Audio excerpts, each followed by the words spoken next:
තෙරුවන් සරණයි පින්වත් ඔබ හැම දෙනාටම.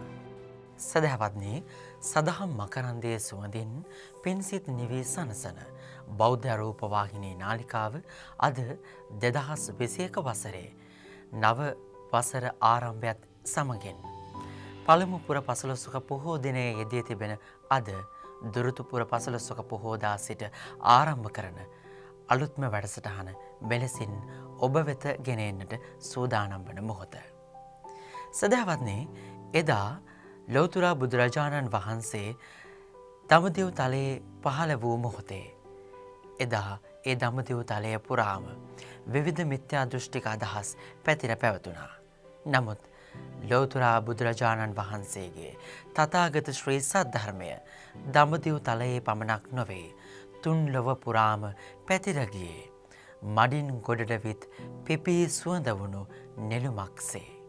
ඉතින් එලෙසින්ම අදත් ඒ ආකාරයෙන්ම විවිධ මිත්‍යා දෘෂ්ටික අදහස් ක්‍රියාත්මක වන ප්‍රායෝගිකව ක්‍රියාත්මක කරන්නට උත්සාහ කරන වෙරදරන මේ ලක්දිව පුරා ඒ වගේම ලෝකය පුරා ඒ මිත්‍යා දෘෂ්ටික අදහස් වලින් ජනතාව මුදාගෙන යහපත් මාර්ගය ජනතාවට කියා දීමේ අරමුණ පිරිසිදු තථාගත බුදුදහම ලෝකයා වෙත ගෙන යාමේ බලාපොරොත්තු ඇතිවයි මේ වැඩසටහන බෞද්ධ රූපවාහිනී නාලිකාව ආරම්භ කරන්නේ. විශේෂයෙන්ම ඇමරිකාවේ සිට පටිගත කරන මෙම වැඩසටහන පවත්වන ගෞරවනීය ස්වාමින් වහන්සේ පූජනීය මිස්සක කමලසිරි නායක හිමිපාණන් වහන්සේ අපි හැම දෙනාම සාදු නාද පවත්වමින් පිළිගනිමු. සාදු සාදු සාදු. සදහවත්නි මුළු ලොවක් මේ උතුම් වූ සද්ධර්ම දේශනාව මේ නව වැඩසටහන දැක බලා ගන්නේ සවන් යොමු කරන්නේ මේ වැඩසටහන ඔබ වෙනුවෙන් ගෙන එන්නට එහි සම්බන්ධීකරණය සිදු කරන ප්‍රංශයේ වාසය කරන තුසිත රාජපක්ෂ මහතා ප්‍රධාන ඒ පින්වත් පිරිස නිසා. ඒ නිසා අපි ඔහුවත් ඊටාම ගෞරවයෙන් මේ අවස්ථාවේදී පිළිගන්නවා. අද මේ පළමු වැඩසටහන ඔබ වෙනුවෙන් ගෙන එන්නට එහි නිෂ්පාදන දායකත්වය ගැන කටයුතු කරන පින්වතුන්ගේ දායකත්ව අරමුණු පිළිබඳව මා සිහිපත් කරන්නේ. මහගොඩගේ වත්ත දොරපේ අඟුළුගහ ලිපිනේ පදිංචි ජී.එච්. තාරක සඳරුවන් මහත්මයා ප්‍රධාන පින්වතුන් අද මේ වැඩසටහන සඳහා ස්වකීය දායකත්වයේ දරමින් අරමුණ බවට පත්වනවා ජී.එච්. ගුණපාල ලොකු තාත්තා, ජී.එච්. සෝමදාස තාත්තා, ලීලාවතී වික්‍රමසිංහ පතිරණ ආච්චි අම්මා, ඒ වගේම මියගිය සියලු දෙනාට පින් අනුමෝදන් කරන්න. ඒ වගේම රූපා අතුකෝරළ ලොකු අම්මා, මාලනී අතුකෝරළ අම්මා, චින්තක ප්‍රදීප් මහත්මයා, දිනුෂි ජයමාලි මහත්මිය, ඒ වගේම තරිඳු නවෝද මහත්මයා, නුවන් සමීර මහත්මයා, ඒ වගේම ලෙව්මින බාසිලු ඒ පුතුණුවන් ඇතුළු පින්වත් හැම දෙනාටම සෙත් ප්‍රාර්ථනා කරන්න, ආශිර්වාද ප්‍රාර්ථනා කරන්න බලාපොරොත්තු වෙනවා. ඒ වගේම ගෞතම බුදු රජුන් සරණ යත්වා ශ්‍රද්ධාවෙන්, සීලයෙන්, දහම් දැනුමින්, ත්‍යාගයෙන්, ප්‍රඥාවෙන් වැඩෙත්වා, දීර්ඝායුෂ ලබත්වා, පිනට හානි නොකර ගනිත්වා, ඒ වගේම තව තවත් පින් රැස් කර ගනිත්වා කියන ඒ ප්‍රාර්ථනාව, ඒ වාක්‍යය මා ඒ ආකාරයෙන්ම ඔවුන් සටහන් කරපු විදිහටම ඔබ වෙනුවෙන් සඳහන් කළේ. ඉතින් මේ යහපත් අරමුණු එලෙසින් මිටු වේවා කියන සත් ප්‍රාර්ථනාව සමගින් අපි ගෞරවනීය අපගේ දේශකයන්න් වහන්සේ පූජනීය මිස්සක කමලසිරි නායක ස්වාමින් වහන්සේට ගෞරවයෙන් ආරාධනා කරමු මේ නව වැඩසටහන මෙතැන් සිට ආරම්භ කරන්න. අවසරයි ස්වාමින් වහන්සේ. සාදු සාදු සාදු. නමෝ තස්ස භගවතු අරහතු සම්මා සම්බුද්දස්ස. නමෝ තස්ස භගවතු අරහතු සම්මා සම්බුද්දස්ස. නමෝ තස්ස භගවතු අරහතු සම්මා සම්බුද්දස්ස.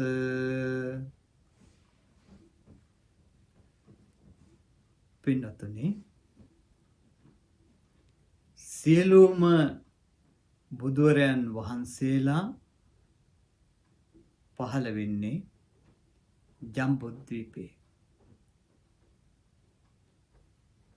ඒ වගේම බුදුරයන් වහන්සේලා ජීවමාන කාලේ ඒ මහා ශ්‍රාවකයන් වහන්සේලා මහා ශ්‍රාවිකාවන් ඇතුළු උපාසක උපාසිකාවන් කියන මේ සිව්වනක් පිරිස පහළ වෙන්නේද ජම්බුද්වීපයේ මධ්‍ය මණ්ඩලයේ.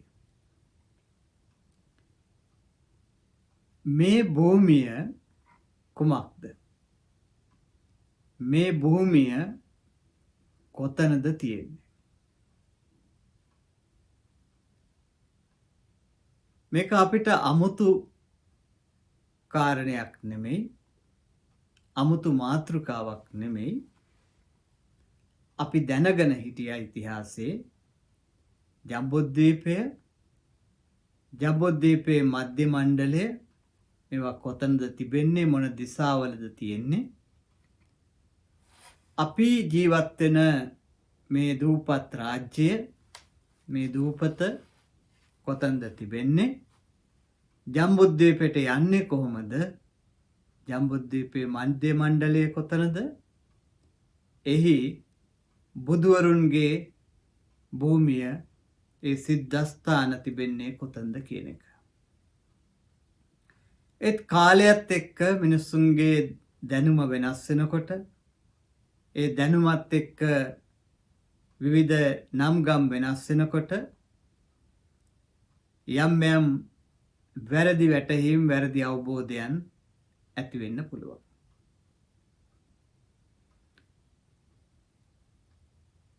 ඒ නිසා යම් යම් අය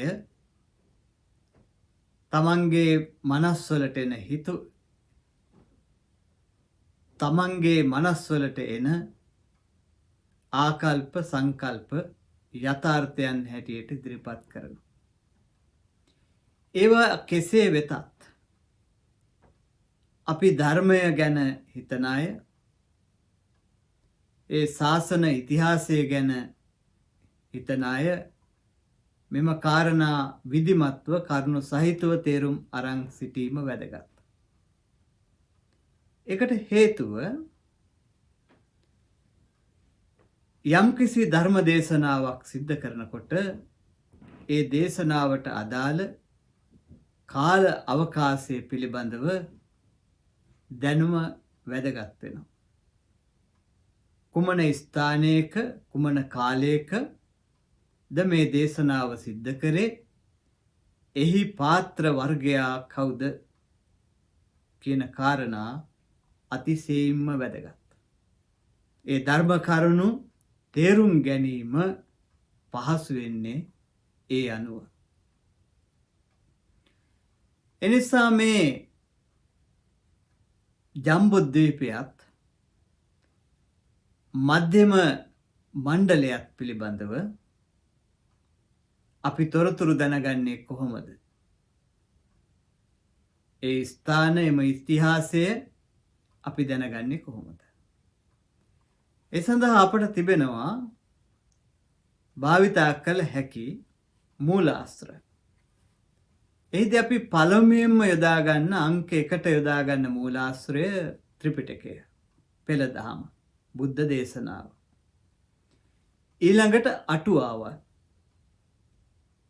ඊළඟට අපේ තිබෙන වංශ කතාවන් සහ අපේ ආචාර්ය පරම්පරාවේ මතවාදය.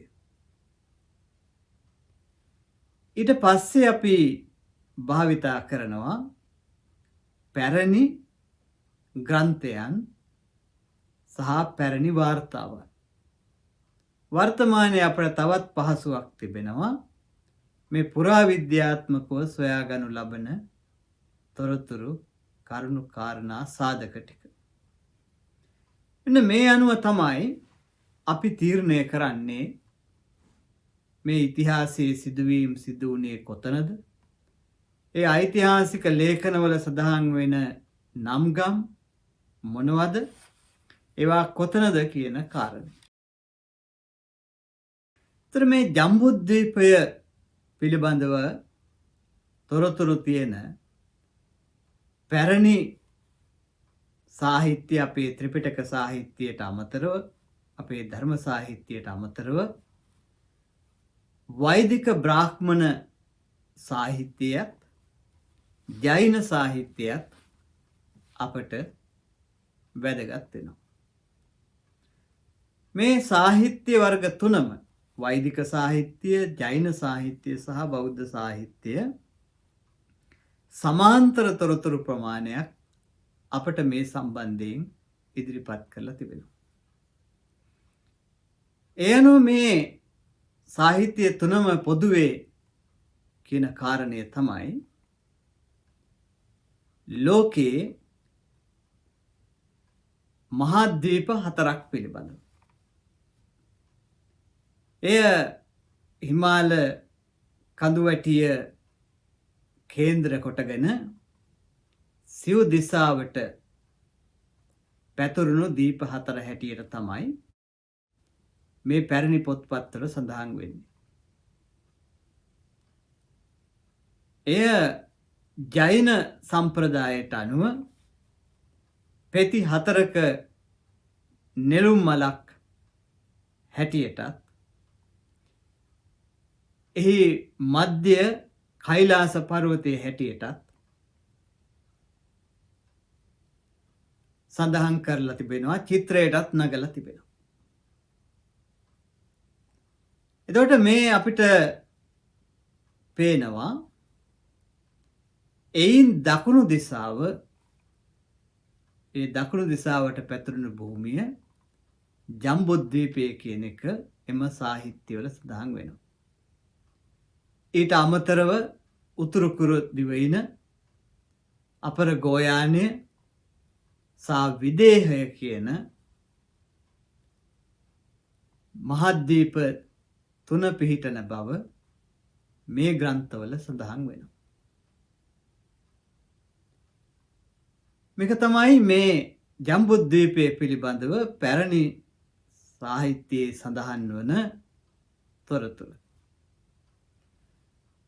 දැන් මෙම කාරණය සමහර කෙනෙක් කියන දෙයක් තමයි මේ වර්තමාන ඉන්දියානු රාජ්‍ය තුල තියෙන සාහිත්‍යයේ මේ ජම්බුද්වීපය පිළිබඳව කිසිදු සඳහනක් සටහනක් නැහැ කියලා.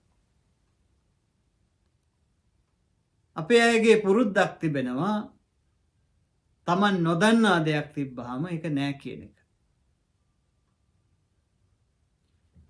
අපේ බලංගොඩ ආනන්ද මෛත්‍රී මහානායක මාහිමිපාණන් වහන්සේ නිතර සිහිපත් කරපු දෙයක් තමයි Tamanට නොපෙනුණු තරමින් නෑ කියන්න එපා කියන එක. එය හොයලා බලන්න ඕන. උන්වහන්සේ තමන් විසින් රචනා කරනු ලැබූ ශාක්‍ය සිංහාවධානයේ හෙවත් බුද්ධ චරිතය රචනා කරද්දී එහි ආරම්භයට මේ ජම්බුද්වීපය පිළිබඳව මනා විස්තරයක්, ඒ වගේම මධ්‍ය මණ්ඩලය පිළිබඳව මනා විස්තරයක්, එහි 12 මහා ජනපද පිළිබඳව පැහැදිලි විස්තරයක් ඒ සීමාවන් සහිතව දක්වමින් ඒ ජනපදවල ඒ ස්ථාන පිහිටි ආකාරය ඒ තොරතුරු ඇතුළත් කරලා තිබෙනවා. ඥානාන්විතව උන්වහන්සේක කල්පනා කරලා තුන්කල් බලලා උන්වහන්සේ එම පොත රචනා කරලා තිබෙනවා. මේ මහා ධර්ම ග්‍රන්ථය අපි සතුව තිබෙනවා. එවැනි පොත්පත් රාශියක් අපේ ආචාර්ය පරම්පරාවේ තිබෙනවා. එකයි අපට වැදගත් වෙන්නේ. දැන් බලන්න වෛදික සාහිත්‍යයේ තෙන වෛදික සාහිත්‍ය කියලා කියන්නේ බ්‍රාහ්මණයන් විසින් නිර්මාණය කරපු සංස්කෘත භාෂාවෙන් තියෙන සාහිත්‍යයට. හින්දු සාහිත්‍ය කියලා බොහෝ විට මේක සඳහන් කරනවා. ගොඩක් අය හඳුන්වලා දෙනවා. එය වැරදි භාවිතාවක්. හින්දු කියන වචනය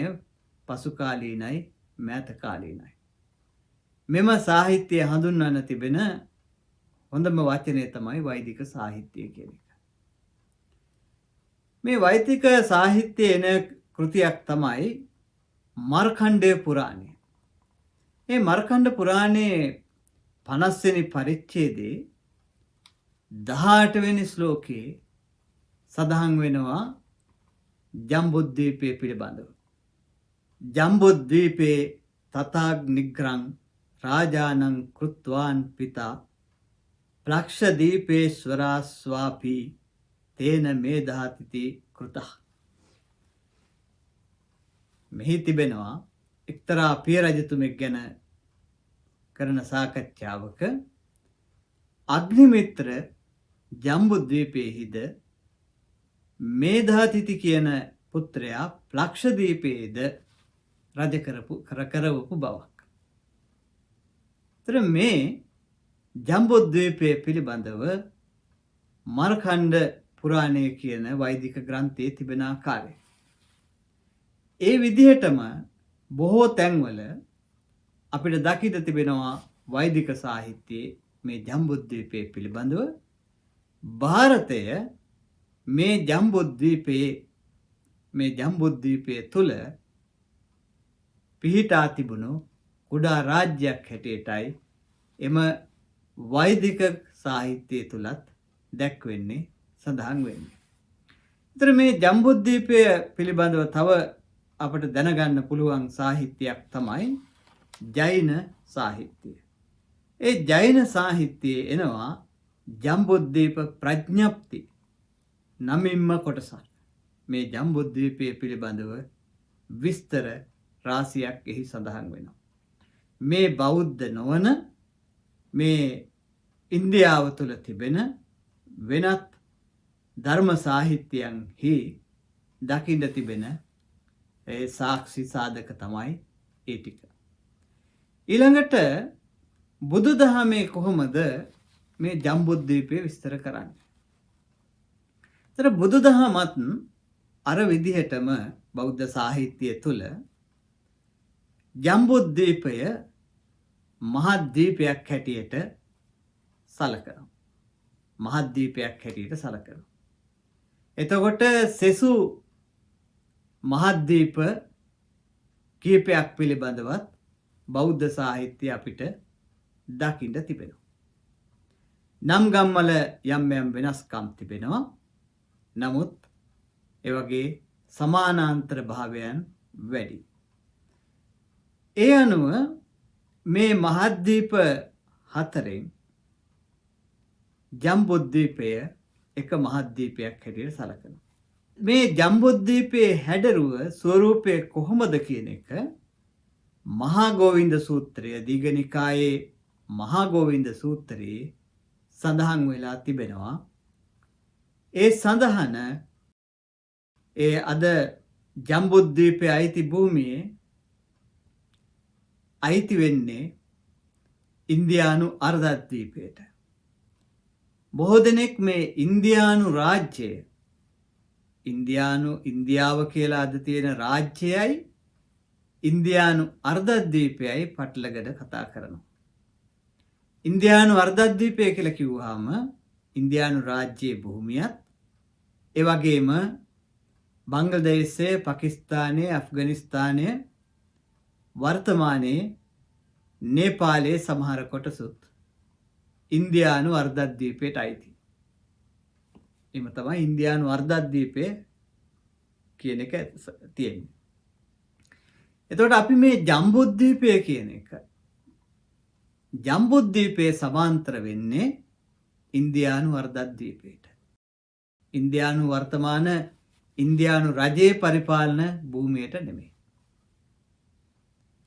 එතකොට මේ ජම්බුද්වීපයේ හැඩය බුදුරජාණන් වහන්සේ සඳහන් කරන විදිහට මහා ගෝවින්ද සූත්‍රයේන ආකාරයට ඉමං මහා පතවින් උත්තරේන ආයතං දක්ඛිනේන සකට මුඛං. මේ අනුව මේ ජම්බුද්වීප භූමිය උතුරු දිසාවෙන් ආයතන් කියලා කියන්නේ පුළුල්ව පැතුරුණු කියන අර්ථය. ආයතාකාරයි කියලා කියන්නේ පුළුල්ව පළල්ව පැතුරුණු කියන අර්ථය. දිග කියන අර්ථයත් ඒකට තියෙනවා. සිතියමකට අනුව දිග කියන අර්ථයත් ඒකේ තියෙනවා. අර ජ්‍යාමිතික රූප අඳිනකොට ගන්න දිග පළල නෙමෙයි.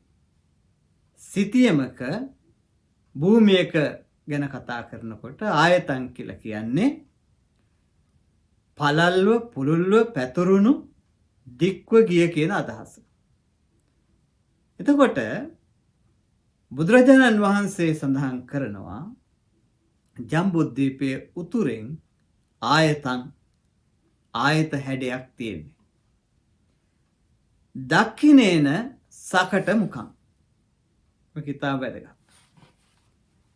සකට කියලා කියන්නේ කරත්තේ. සක කියලා සිංහලෙන් අපි කියනවනේ රෝදේට. එතකොට පාලියෙන් සකට කියලා කියන්නේ කරත්තේට නැත්තම් ගැලට. මේ කරත්තය අස්ව කරත්තයක් ගත්තොත් ඒ තනි අස්වැයක් බඳින කරත්තයක් ගත්තොත් වියගස් දෙකක් දෙපැත්තෙන් ඇවිත් ක්‍රමානුකූලව සිහින්ව කුඩා වෙලා අස්වැයාගේ ප්‍රමාණයට මේ වියගස් දෙක දෙපැත්තෙන් එනවා. අන්න ඒකට කියනවා සකට මුඛය කියලා. ඒක හොඳින් තේරුම් ගන්න. අස්ව කරත්තේ දෙපැත්තෙන් එන වියගස් දෙක ඒ ඇවිල්ලා අස්වැයා බඳින හරහට තියෙන වියගස මෙන්න මේ හැඩයට කියනවා සකට මුඛය කියලා. එතකොට මේක තමයි බුදුරජාණන් වහන්සේ දෙන උදාහරණය ජම්බුද්වීපයේ හැඩය පිළිබඳව. ඒක වර්තමාන මේ චන්ද්‍රිකා යුගයේ අඳින සිතියමට සමාන්තරයි සමානයි. ඒ බුදුරජාණන් වහන්සේ වසර 2500කට පෙර දේශනා කරලා තිබෙනවා. මෙන්න මේක තමයි ජම්බුද්වීපයේ භූගෝලීය ලක්ෂණය. ධර්ම සාහිත්‍යයේ සඳහන් වෙන ධර්ම සාහිත්‍යයේ දැක්වෙන. එතකොට මේ ජම්බුද්වීපය අතීතයේ කොටස් 7කට බෙදලා 8 වෙනි මේ රාජ්‍යකුත් එක්ක සප්ත රාජ්‍යයක් එක්ක මේ ජම්බුද්වීපය කොටස් 7කින් යුක්ත රාජ්‍යයක් හැටියට මුල් යුගයේ පැවතුනා කියලා මහා ගෝවින්දගේ යුගයේ පැවතුනා කියලා එම සූත්‍රයේ දක්වලා තිබෙනවා. අන්න එහි තවත් එක ලක්ෂණයක් මේ සූත්‍රයේ තියෙනවා. මේ රජවරුන්ගේ නම් සඳහන් කරන තැන තියෙනවා සත්තබු, බ්‍රහ්මදත්ත, වෙස්සබු, භාරතෝ, රේණුදේව, දතරට්ටෝ කියන නම් ටික. අන්න එතන තියෙනවා භරතගේ නම. භරතගේ නම.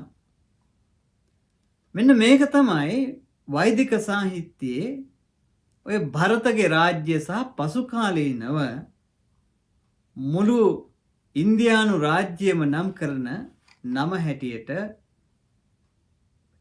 හින්දුන් භාවිතා කරපු ಭಾರತ රාජ්‍යයට මුල් වෙච්ච නම මේ භරතගේ නම.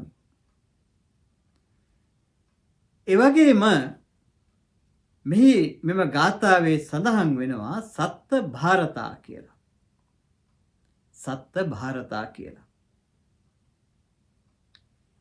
ඒ කියන්නේ මේ රජවරු 4 දෙනාටම භාරතා කියන නම සඳහන් වෙනවා. පින්වතුනි, බුරුමයට අයිති අටුවා ග්‍රන්ථයක මේ වචනේ භාරදා කියලා තියෙනවා. ඒ නිසා සමහරු කියනවා මේක භාරතා නෙමෙයි භාරදා, භාරකාරයෝ කියන අර්ථයෙන් තියෙන්නේ කියලා. නමුත් අපේ බුද්ධ ජයන්ති ත්‍රිපිටක මුද්‍රණයේ පැහැදිලිව මේ ಭಾರತಾ හැටියට සඳහන් කරලා තියෙනවා. අපේ ත්‍රිපිටක සංස්කාරක මණ්ඩලය ඊටාම කල්පනාකාරීව මේ වචන යොදලා තියෙන්නේ, භාවිතා කරලා තියෙන්නේ. ඒ නිසා යම්කිසි විදිහකින් පෙළ පොතක මේ සඳහන තිබුණා නම් උන්වහන්සේලා ඒ ආකාරයට සඳහන් කරනවා වෙනත් පිටපත්වල මේ විදිහට තියෙනවා කියලා. එනිසා මේ ಭಾರತಾ කියන වචනය මෙහි තිබෙන නිසා, භරතගේ නමක් තිබෙන නිසා මේ ಭಾರತ වර්ෂයේ ಭಾರತ රාජ්‍යය කියන එකත් මේ ජම්බුද්වීපය ඇතුලේ තිබුණේ කියන එක අපිට පැහැදිලි. එය හින්දු සාහිත්‍යයේ තිබෙන මතවාදය, ඒ අදහස බෞද්ධ සාහිත්‍යය තුලත් ඒ ආකාරයට පිළිගැනෙනවා.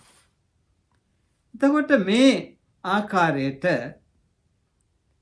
ජම්බුද්වීපයේ කුමක්දයි අපට පැහැදිලි වෙනකොට, වටහා ගන්න පුළුවන් වෙනකොට අපේ මූලාශ්‍ර ආශ්‍රිතව බෝධිසත්වයන් වහන්සේ උප්පත්තිය ලැබුවේ කුමන ස්ථානයකද කියන කාරණය, ඒ ජන්ම භූමිය ජම්බුද්වීපයේ තුල, ඒ මධ්‍ය මණ්ඩලය තුල කොතනද තිබුණේ කියන එක ඊළඟට අපි හොයලා බලනවා.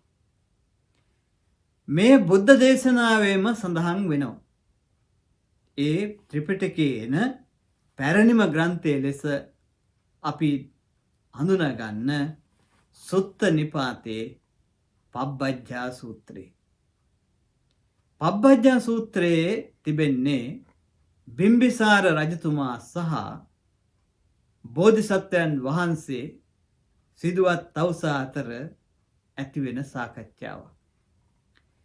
එහිදී බිම්බිසාර රජතුමා අහනවා ඔබ කාගේ කවුද කියන ප්‍රශ්නය.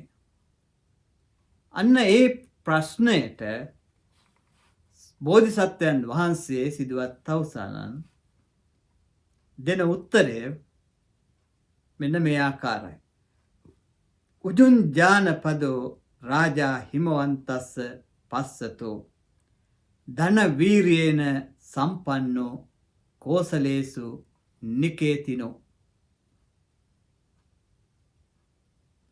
රජතුමනි, හිමවන්තය තියෙන දිසාවේ නැත්තම් හිමාලය පර්වතය තිබෙන දිසාවේ ධන වීරියෙන් යුක්ත කෝසල ජනපදයට අයිති නිකේතනයක්, ශාස්ත්‍රීය භූමියක් තිබෙනවා. ආදිච්චා නාම ගොත්තේන සාක්‍යා නාම ජාතිය. ඔවුන් ගෝත්‍රයෙන් ආදිච්චයි, සූර්ය වංශයට අයිති. ඔවුන්ගේ ජනවර්ගයේ නම, ජාතියේ නම සාක්‍ය. තම්හා කුලා පබ්බජිතෝම්හි.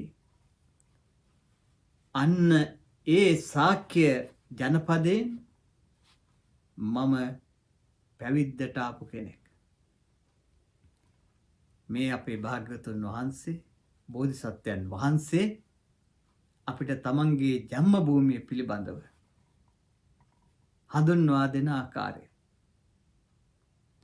ඒ අනුව අපි දැන් දන්නවා, අපට තේරෙනවා මේ ප්‍රකාශය කරන්නේ රජගහනුවර ඉඳලා කියලා. ඒතර රජගහනුවරට ඍජුව හිමාලයේ පවතින දිසාවේ කෝසලයට අයිති රාජ්‍යයක් හැටියට, කෝසලයට අයිති කොටසක් හැටියට, ජනපදයක් හැටියට මේ ශාක්‍ය ජනපදය තිබුණා කියන එක. මේ ත්‍රිපිටක සාහිත්‍යයේ එන විස්තරය. එතකොට මේ උන්වහන්සේ උපන් ස්ථානය කපිලවස්තුව ශාක්‍ය ජනපදයේ පිළිබඳව ත්‍රිපිටකෙහි සඳහන් වෙන ආකාරය. ඊළඟට එම සුත්ත නිපාතේම භාවරයේගේ ශිෂ්‍ය පිරිස බුදුරජාණන් වහන්සේ හොයාගෙන පිටත් වෙච්චි දීර්ඝ ගමනක් පිළිබඳව වාර්තාවක් තිබෙනවා. ඔවුන් පිටත් වෙන්නේ දක්ෂිනාපතේ ඉඳලා. කියන්නේ වර්තමාන ඉන්දියාවේ මහාරාෂ්ට්‍ර ප්‍රාන්තයේ දකුණු දිසාවේ වර්තමානයේ අජන්තා ඇල්ලෝරා ලෙන් විහාර තිබෙන ප්‍රදේශය තමයි හඳුනගෙන තිබෙන්නේ මේ අස්සක මූල්ලක කියන ජනපද දෙක පිහිටියා කියලා. එහි තමයි භාවරයේ සිටියේ. ඒ භාවරයේ ශිෂ්‍යයන් බුදුරජාණන් වහන්සේ මුණ ගැසීම සඳහා භාවරයේ ඉල්ලීම මත පිටත් වෙනවා. ඔවුන් පිටත් වෙන්නේ සූත්‍රයට අනුව උත්තරාමුඛං උතුරු දෙසට. මේ අස්සක මූල්ලක ජනපදවල සිට ඒ ප්‍රදේශයේ සිට උතුරු දිසට තමයි මේ අය ගමන් කරන්නේ. ඒ අය පිටත් වෙන මාර්ගය සඳහන් කරද්දී එම සූත්‍රය කියනවා මූලකස්ස පතිට්ඨානං පුරිමං මාබිස්සතින් තදා උජ්ජේනින් චාපි ගෝනද්දං වේදිසං වනසහෝයන්. මේ වර්තමානයේ ඉන්දියාවේ මධ්‍ය ප්‍රදේශයට අයිති උදේනිය ගෝනද්දේ සහ වේදිස කියන ප්‍රදේශ හරහා තමයි මේ අය ගමන් කරන්නේ. එසේ ගමන් කරන පිරිස කෝසම්භියං චාපි සාකේතං සාවත්තිංච පුරුත්තමං සේතව්‍යං කපිලං වත්තුං කුසිනාරංච මන්දිරං. කොසඹෑ නුවර, සාකේතය, සාවත්තිය, සේතව්‍ය නුවර, කපිලවස්තුව, කුසිනාරානුවර. ඊළඟට පාවංච භෝග නගරං වේසාලින් මගදං පුරං. මේ අය මුලින් කොසඹෑ නුවර ඉඳලා සාකේත නුවරට, එතනින් සාවත්ති නුවරට, සාවත්ති නුවරෙන් සේතව්‍ය නුවරට, එතනින් කපිලවස්තුවට යනකම් යනවා බුදුරජාණන් වහන්සේ හොයාගෙන. උන්වහන්සේ එයින් පිටත් වුණා කියලා දැනගත්තාම කුසිනාරාව දෙසට ඔවුන් කුසිනාරා නගරයට පැමිණෙනවා.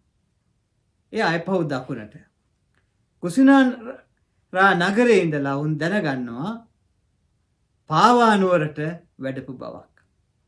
එතකොට පාවා නුවරින් භෝග නගරයටත්, එතනින් විශාලාවටත්, එතනින් මගධයටත්, ඒ මගධේ පාසානකං චේතියංච පාසානක චේතිය කියන ස්ථානයට එනකම් ඔවුන් පැමිණෙනවා.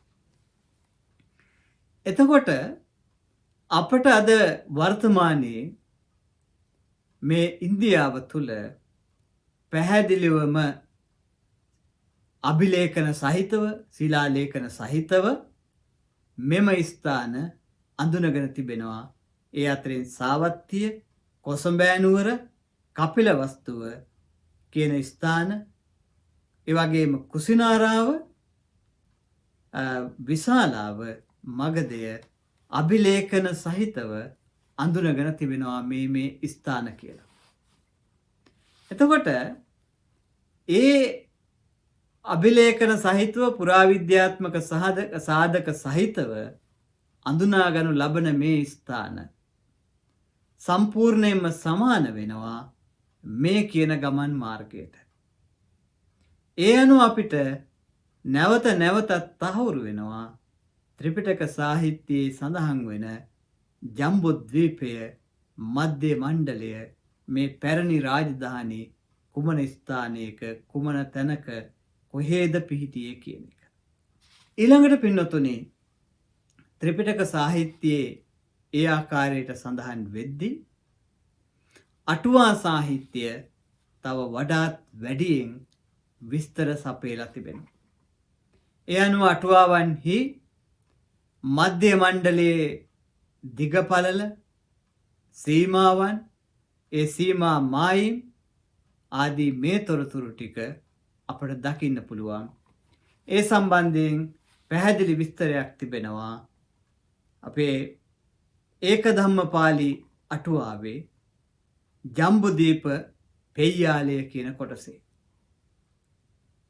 ඒතර ඒකධම්මපාලියේ අටුවාවේ ජම්බුද්වීප පෙය්‍යාලයට ඇතුල් කරලා තිබෙනවා. එහි අටුවා කොටසේ විස්තර කරලා තිබෙනවා. කොහෙද මේ ජම්බුද්වීපයේ තිබෙන්නේ? එහි මධ්‍ය මණ්ඩලයේ කුමක්ද? එහි සීමාවන් මොනවාද කියන එක. නැගෙනහිරෙන් කජංගලය, කජංගල කියන නියම්ගම, එවැගේම අපිට ගිනිකොන දිසාවෙන් සලලවති කියන නදිය, එවැගේම දකුණු දිසාවෙන් සේතකන්නිකං කියන නියම්ගම, ඊළඟට පශ්චිම දිසාවෙන් නැත්තම් බටහිරෙන් තූන කියන බ්‍රාහ්මණගාමය, ඒ වගේම උතුරු දිසාවෙන් උසිරද්වජ කියන පබ්බතය. මෙන්න මේ සීමාවන් ඇතුලේ පැවතුන භූමිය මධ්‍ය මණ්ඩලය හැටියට මෙම අටුවාව විස්තර කරනවා. ඒ වගේම මේ විස්තරය සඳහන් කරන අතරේ ඊට සමාන විස්තරයක් මහවංශයත් අපට ලබා දීලා තිබෙනවා අටුවාවල විස්තර බලාගෙන. ඒතර අටුවාවේ පැහැදිලිව සඳහන් කරලා තිබෙනවා මේ ප්‍රදේශය තුළ තමයි බුද්ධ පච්චේක බුද්ධ මහා ශාවකා, බුදු පසේ බුදු මහා ශ්‍රාවකයන් වහන්සේලාගේ ජම්ම භූමිය කියලා. මේ ඒකධම්මපාලියේ අටුවාව අපිට ඉතාම වැදගත් දෙයක් තව තිබෙනවා. ඒකධම්මපාලියේ අටුවාව අපි දන්නවා ලියන්නේ අපේ රටේදී තම්බපන්නියේදී, අනුරාධපුරයේදී කියන එක. ඒතර මේ අනුරාධපුරයේදී රචනා කරන මේ අටුවා ග්‍රන්ථයේදී මේ ජම්බුද්වීපය සහ එහි මධ්‍ය මණ්ඩලය සඳහන් කරලා එහෙම තව අදහසක් කියනවා. එහෙම තව අදහසක් කියනවා. තම්බපන්නි දීපයේදී මධ්‍ය මණ්ඩලය හැටියට සැලකිය යුත්තේ කුමක්ද කියන කාරණේ සාකච්ඡා කරනවා. මොකද මේක සාකච්ඡා කරන්නේ විනය අවශ්‍යතාවයකට. හේතුව අපේ විනය සඳහන් වෙනවා මධ්‍ය මණ්ඩලයේදී උපසම්පදා විනය කර්මයක් කරද්දී භික්ෂුන් වහන්සේලා, උපසම්පන්න භික්ෂුන් වහන්සේලා 29ක් සිටිය යුතු බව. හැබැයි ප්‍රත්‍යන්තයකදී සිටිය යුත්තේ 99ක් පමණයි. එතකොට මේ විනය කාරණය ලංකාවට අදාළව මේ වංශ කතාවේ තියෙන විදිහට තම්බපන්නියට අදාළව කොහොමද තේරුම් ගන්නේ? තම්බපන්නියේ ප්‍රත්‍යන්තයක් හැටියට ගන්න පුළුවන්. නමුත් තම්බපන්නියේ විශාල භික්ෂූන් ප්‍රමාණයක් වැඩ සිටින නිසා එහි මධ්‍ය මණ්ඩලයක් හැටියට යම් ප්‍රමාණයක් සැලකිය යුතුය කියන අදහස විනයානුකූලව අරන් තිබුණා. අන්න ඒ නිසා අටුවාව සඳහන් කරනවා තම්බපන්නියේදී අනුරාධපුර නගරය මධ්‍ය මණ්ඩලය හැටියට ගන්නවා කියලා. දැන් මෙතන එකම තැන ජම්බුද්වීපයයි තම්බපන්නියයි දෙක වෙන් කරලා සඳහන් කරලා තිබෙනවා.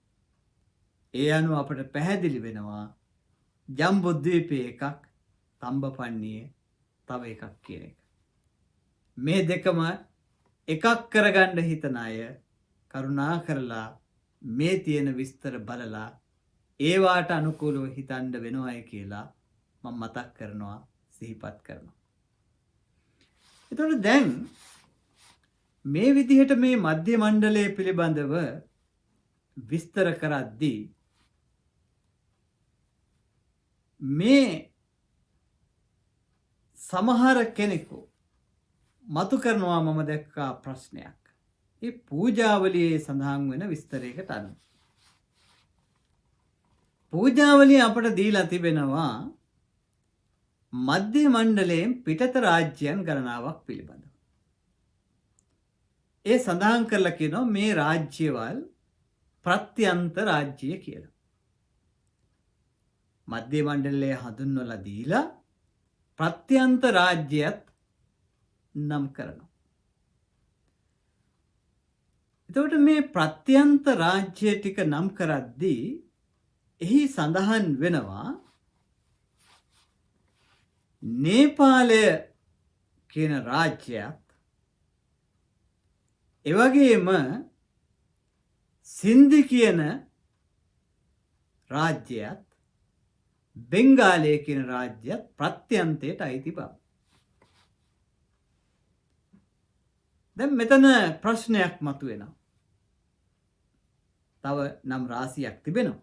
මේ ප්‍රශ්නයට මුල් වෙන රාජ්‍ය තුනේ නම මම කිව්වේ. සින්දු, නේපාල සහ බෙන්ගාල.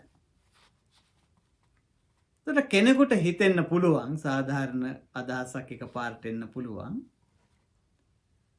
මෙහි තිබෙනවා නේපාලයේ බුදුවරුන් පහළ වෙන්නේ නැති ප්‍රත්‍යන්තයට අයිති රටක් හැටියට. එතකොට අනිත් පැත්තට කියනවා බෝධිසත්වයන් වහන්සේ ඉපදුණු ලුම්බිනිය තිබෙන්නේ නේපාලයේ කියලා. දැන් මේ පරස්පරය මොකද්ද කියලා කෙනෙකුට ප්‍රශ්නයක් මතුවෙන්න පුළුවන්. කියම් කිසි සාධාරණ ප්‍රශ්නයක්.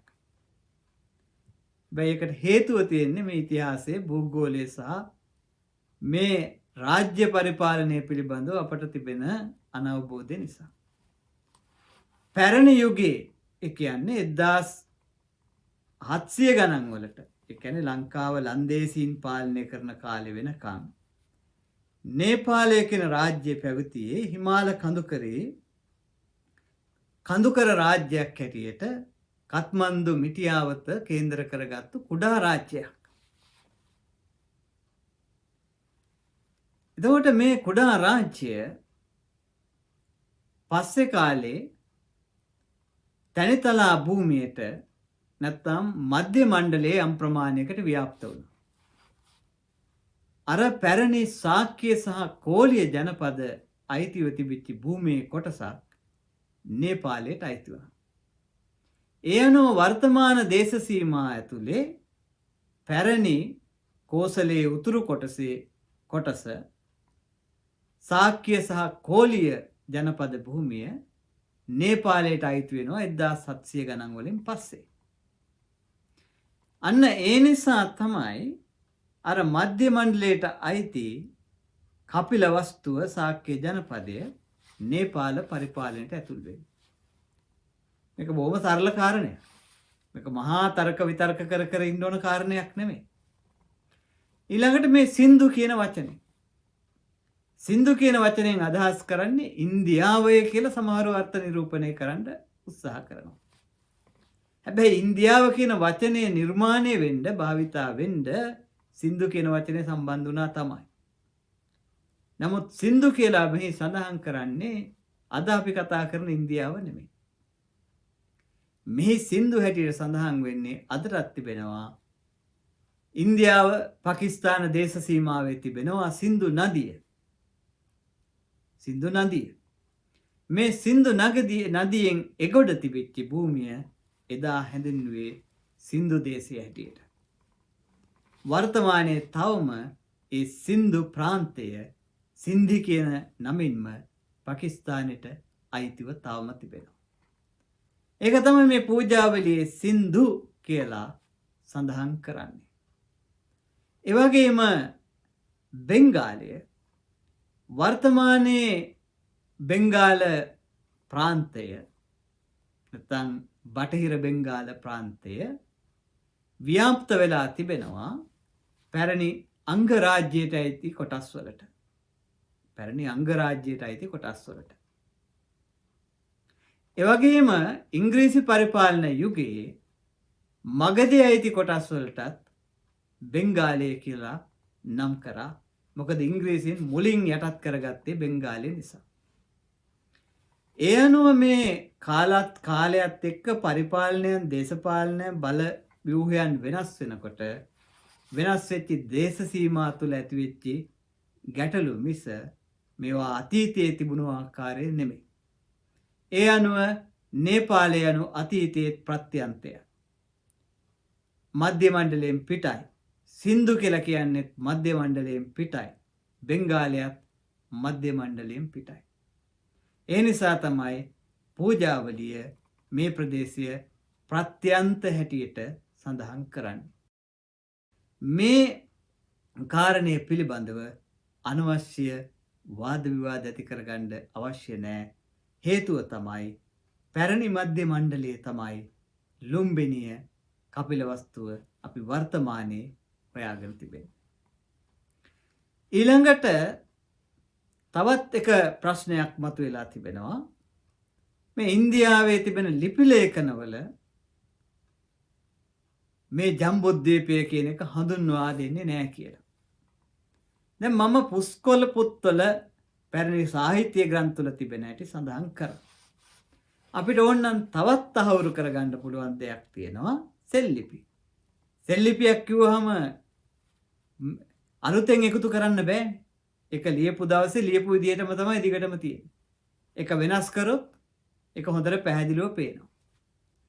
අශෝක රජුරවන්ට අයිති එතුමාගේ අගනගරයේ වෙච්ච පාට්ලිපුත්‍ර නගරයට ආසන්නේ වර්තමාන පැට්නාවට ආසන්නේ සහසනම් කියන ඒ නගරේ ආසන්නයෙන් ලැබිච්ච සෙල්ලිපියක මේ ජම්බුද්වීපයේ ජනතාව කියන එක සඳහන් වෙනවා.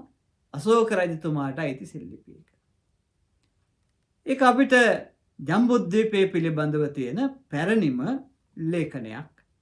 ඒ හම්බ වෙන්නේ ඉන්දියාවේ පාට්ලිපුත්‍ර නගරය ආසන්නේ.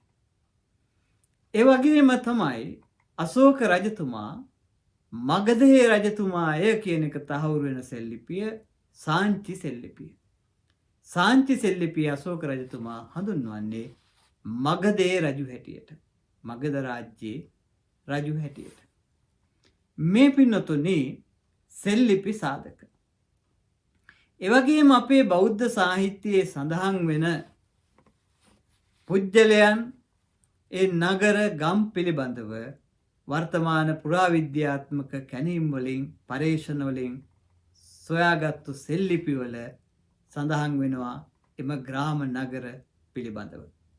ඒ අනුව වේදිස නගරේ අනුරාධ නම් පුජ්‍යලයක් කරපු දානයක් පිළිබඳව පරිත්‍යාගයක් පිළිබඳව බහරුත් පුරාවිද්‍යා ස්ථානයක බෞද්ධ සිද්ධස්ථානයක් එහිදී ලැබෙන සෙල්ලිපියක තිබෙනවා.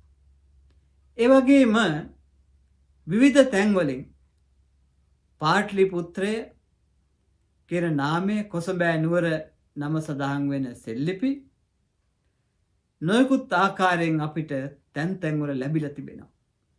ශ්‍රාවස්තියේ ලැබෙන සෙල්ලිපියක අනේ පිරිසතුමා මුදල් වියදම් කරලා ජේතවනාරාමය කරලා පූජා කරපු ආකාරය සඳහන් වන අභිලේඛනයකුත් හොයාගෙන තිබෙනවා.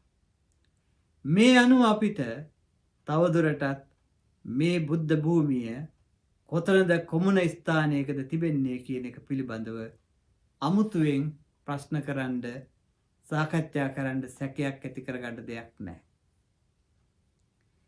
එවැගේම මේ බහරුත් ප්‍රදේශයෙන් හම්බ වෙන ඉන්දියාවේ මධ්‍ය ප්‍රදේශයේ බහරුත් කියන ස්ථානයෙන් හම්බ වෙන අභිලේඛනවල සෙල්ලිපිවල සඳහන් වෙනවා අපේ බුදුවරුන් වහන්සේලාගේ පැරණි බුදුවරුන් වහන්සේලාගේ නම් සහ උන්වහන්සේලාගේ බුද්ධත්වයට පිටදුන්නු බෝධින් වහන්සේලාගේ නම්.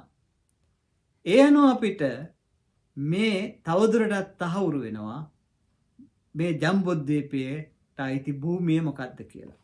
මම මේ තොරතුරු ටික ඉදිරිපත් කරේ ගොඩක් අය පුවත්පත්වල අන්තර්ජාලය තුල කතා කරනවා මේ ඉන්දියාව තුල ජම්බුද්වීපයේ සම්බන්ධයෙන් කිසිදු සාධකයක් ලැබෙන්නේ නැතිය බුදුරජාණන් වහන්සේ ගැන ලියවිච්ච දෙයක් නැතිය කියන කාරණය කතා කරනවා. මේ පිළිබඳව අපේ බෞද්ධ පින්නතුන්ට විමතියක් ඇති වෙනවා. සමහරු පැටලෙනවා.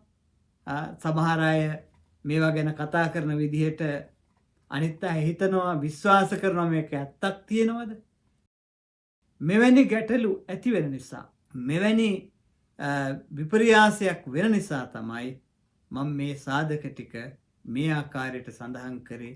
එතකොට අපිට ඕන කෙනෙකුට සඳහන් කරන්න පුළුවන් මෙන්න මේ ආකාරයට මේ විදිහට මේවා පුරාවිද්‍යාත්මක සාක්ෂි හැටියට පෙරදහමේ සාක්ෂි හැටියට අන්‍යයන්ගේ මත පොත්පත්වල සඳහන් වෙන හැටි. ඒ වගේම අපේ බෞද්ධ සිද්ධස්ථාන කුමන ස්ථානයක කොතනකද පැවතියේ කියන එක අපිට තිබෙන හොඳම සාධකයක් තමයි චීන භික්ෂුන් වහන්සේලා. චීන භික්ෂුන් වහන්සේලා තමන්ගේ ධර්ම ගවේෂණය සඳහා කරපු සංචාරවලදී තමන් ගමන් කරපු මාර්ග එම ස්ථාන පිළිබඳව තොරතුරු ඉතාම මැනවින් සටහන් තබලා තියෙනවා.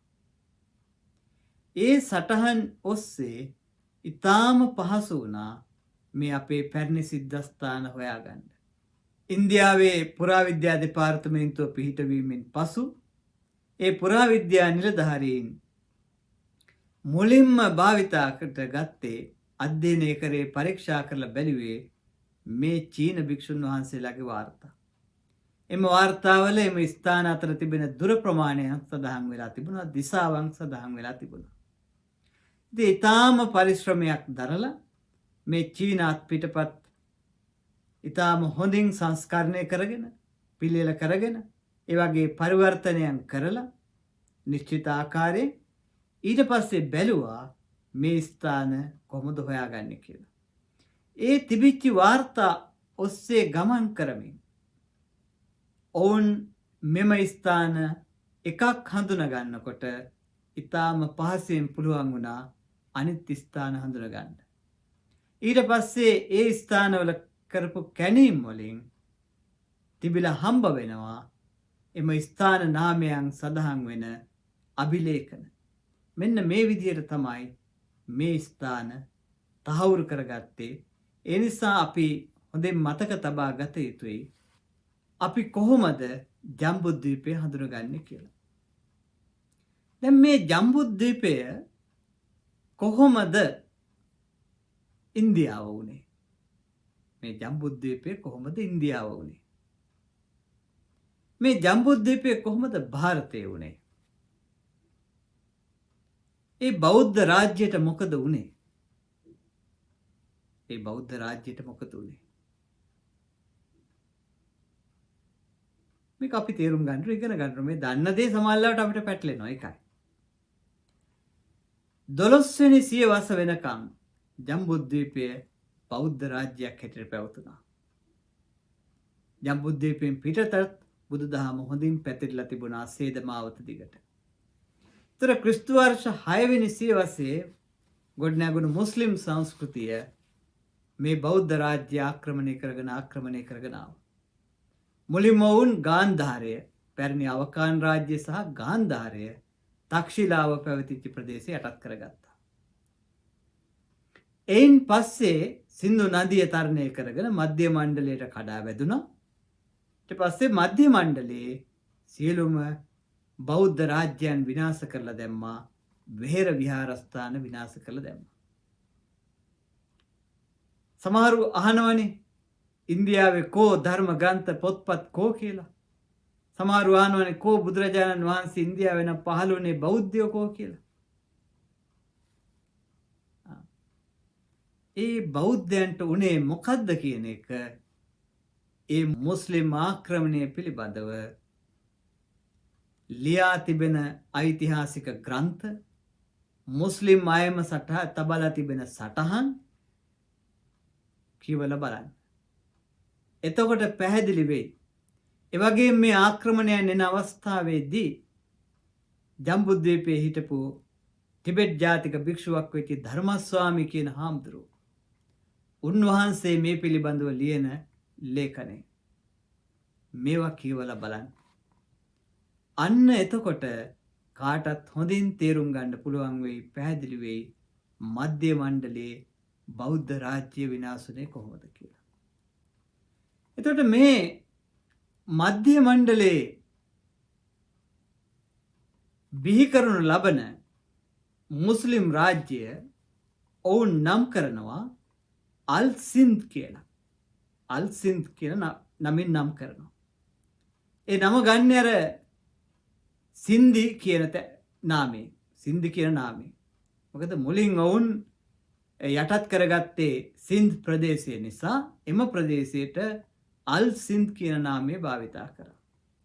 මධ්‍ය මණ්ඩලයත් ඒට යටත් කරගත්තායින් පසු මේ ප්‍රදේශය වුන් හින්දුස්තාන් හැටියට නම් කරා. එතකොට මේ හින්දුස්තාන් කියන වචනය මුස්ලිම් අය විසින් භාවිතා කරපු නම. ඒක මුස්ලිම් නම ඉන්දියාවට තියෙන. එතකොට මුස්ලිම් අයගෙන් බලය ගත්තේ මුස්ලිම් පාලකයන්ගෙන් බලය ගත්තේ ඉංග්‍රීසි පාලකයන්. ඉංග්‍රීසීන් ඉන්දියාව කියලා තමයි නම් කරන්නේ. ඇයි ඉංග්‍රීසීන් ඉන්දියාව කියලා නම් කරන්නේ? ග්‍රීකයන් මේ ඉන්දියානු අර්ධද්වීපේ සින්දු නදියට එනකන් යටත් කරගෙන හිටියා. සමහරු කියන්න උත්සාහ කරනවා මේ මධ්‍ය මණ්ඩලය පර්සියාවට යටත් වෙලා තිබුණා කාලයක් ග්‍රීසියට යටත් වෙලා තිබුණා කියලා.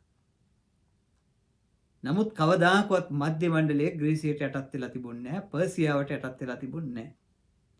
ඒ යටත් වෙලා තිබුණේ සින්දු නදියෙන් එහා පැත්ත. සින්ද් දේශය. එතන මේ ප්‍රදේශයේ ග්‍රීක ලේඛකයෝ හැඳින්වුවේ ඉන්දු කියන නාමයෙන්. මොකද චීන ලේඛනවල චින්දු කියලා තමයි සඳහන් වෙන්නේ. එතන මේ ඉන්දු කියන නාමය තමයි පසු කාලීනව ඉංග්‍රීසින් විසින් ඉන්දියාව හැටියට නම් කරගත්තේ. දැන් මුස්ලිම් ආක්‍රමණයෙන් හින්දුස්තානය වෙනවා. ඉංග්‍රීසි ආක්‍රමණයෙන් මේ ඉන්දු නැත්තම් ඉන්දියාව බවට පත් වෙනවා. ඉන්දියාව. මේ මුස්ලිම් ආක්‍රමණයෙන් පස්සේ සහ ඉන්දියාවේ ඒ කියන්නේ ඉංග්‍රීසි පාලනය යටතේ පැවති යුගය තුළ මුස්ලිම් ආක්‍රමණය සහ ඉංග්‍රීසි පාලනය යටතේ ඉන්දියාව තුළ නව සංස්කෘතියක් ගොඩ නැගුණා. ඒ තමයි හින්දු සංස්කෘතිය. මුස්ලිම් ආක්‍රමණය විනාශ කරේ බෞද්ධ සංස්කෘතිය. නමුත් හින්දු සංස්කෘතිය රැකුණා. ඒ මුස්ලිම් අය හින්දු අයට දැඩි බල විදිහට බලපෑමක් නොකරපු නිසා යම් වස්තු තිබෙච්චි දේවස්ථාන කෝවිල් කොල්ල කාපු එක සැබෑවයි. නමුත් හින්දු භක්තිකයන්ට ඔවුන් තද බලපෑමක් කරේ නැහැ.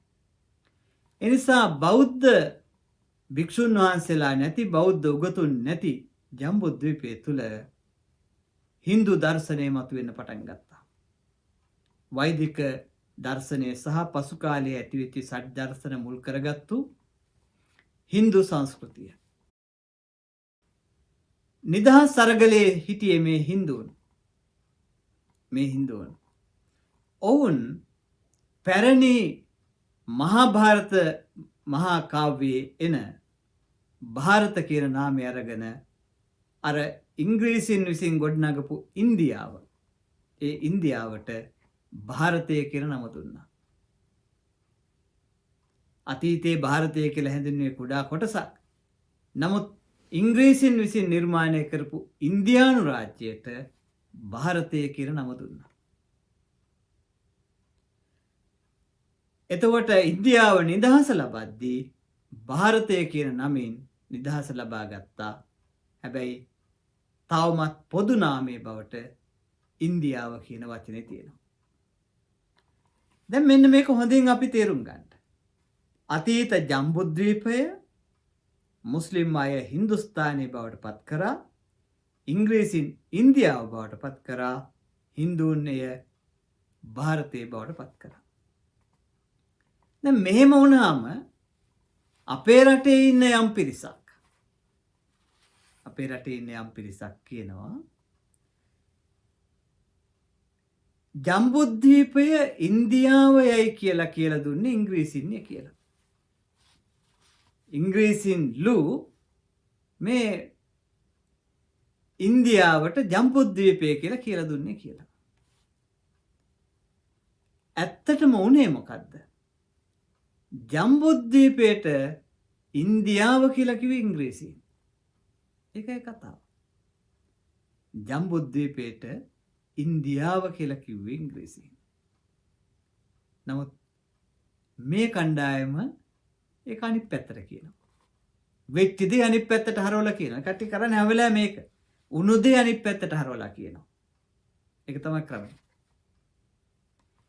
මෙන්න මේ මොනවා විකෘතියක් තමයි පේන්න තියෙන්නේ. ඒ නිසා අපි විශේෂයෙන් මේ පිළිබඳව සැලකිලිමත් විය යුතුයි.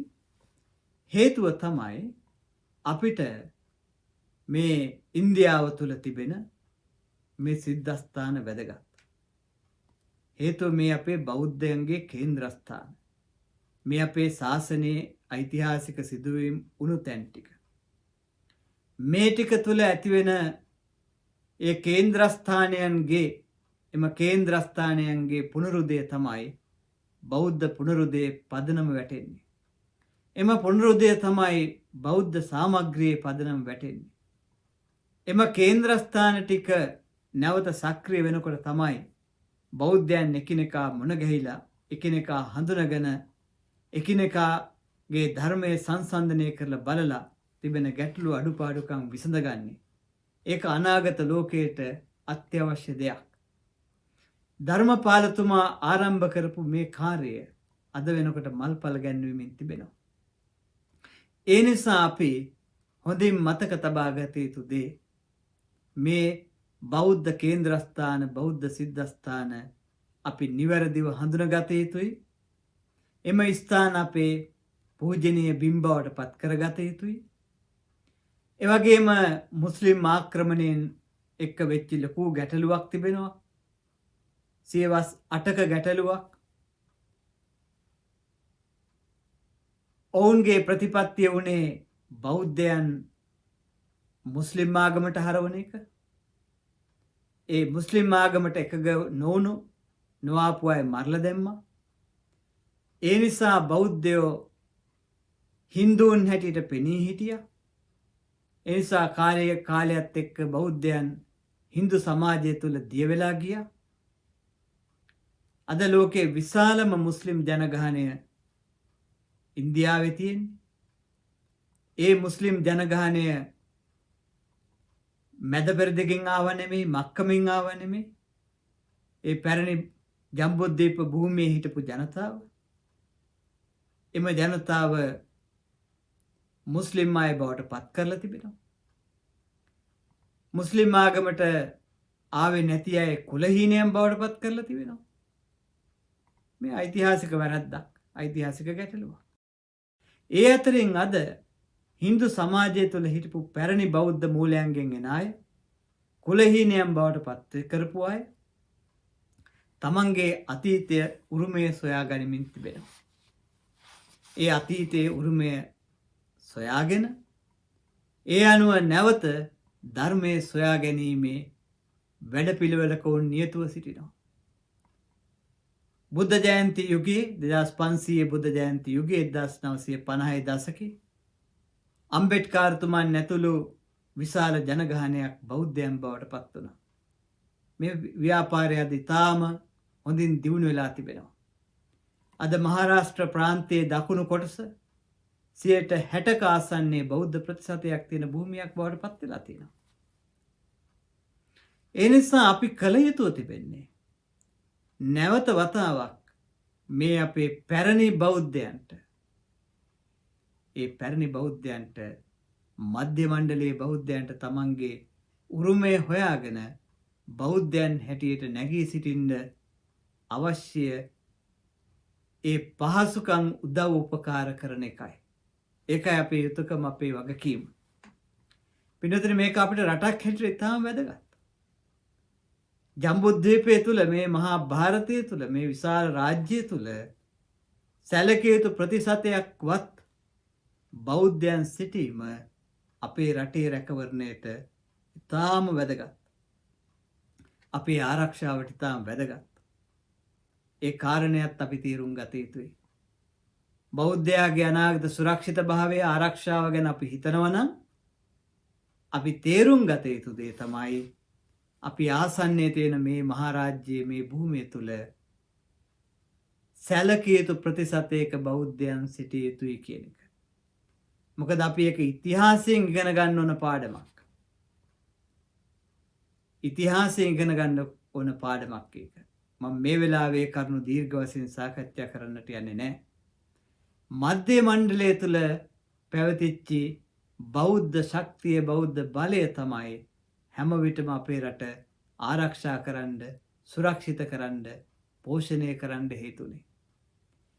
කරන්න දෙයක් නෑ. ඒක තමයි භූමියේ භූගෝලීය යථාර්ථය. ඒක භූගෝලීය යථාර්ථය. ඒ ගෝලීය යථාර්ථයට අපිට එකග වෙන්න වෙනවා. ඒක තේරුම් ගන්න වෙනවා අපිට. ඒ නිසා අපි නැවතම අවධාරණය කරනවා.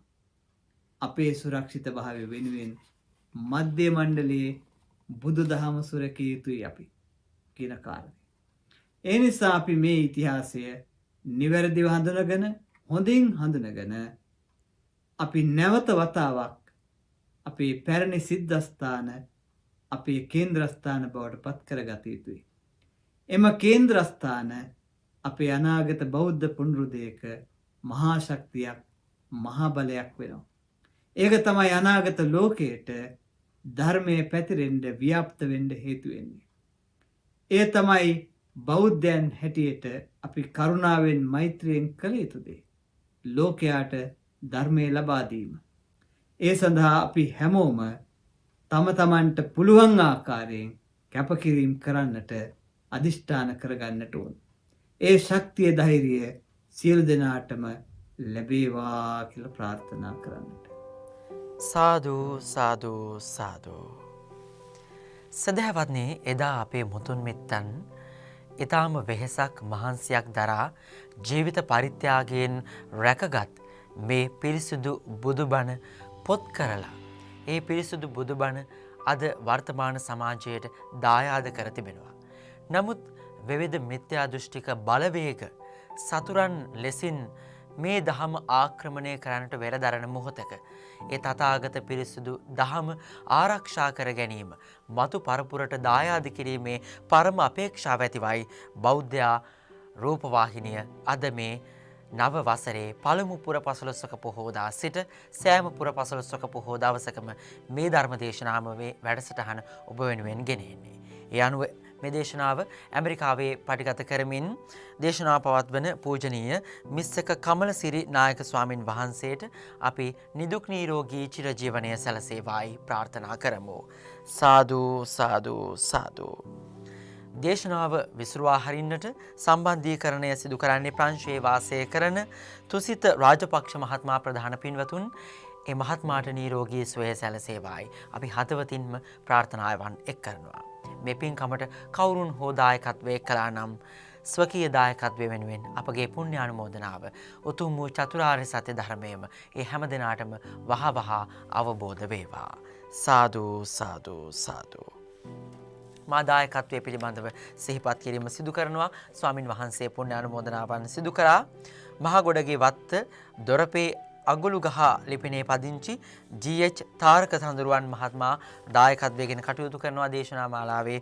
මෙම දේශනාව විසුරුවා හරින්න GH ගුණපාල ලොකු තාත්තා, GH සෝමදාස තාත්තා, ලීලාවතී වික්‍රමසිංහ පතිරණ ආච්චි අම්මා ප්‍රධානව මිය ගිය හැම දිනාටම පුණ්‍ය අනුමෝදනාවන් සිදු කරන්න. රූපා අතුකෝරල ලොකු අම්මා, මාළනී අතුකෝරල අම්මා, චින්තක ප්‍රදීප්, දිනුෂී ජයමාලි, තරිඳු නවෝද, නුවන් සමීර කියන සහෝදර සහෝදරයන්, එවැගේම ලෙව්මින බාසිලු ඒ පුතුණුවන්ට ආශිර්වාද කරනවා. ඒ ගෞතම බුදු සසුනේ මේ උතුම් වූ දහම ආරක්ෂා වේවා.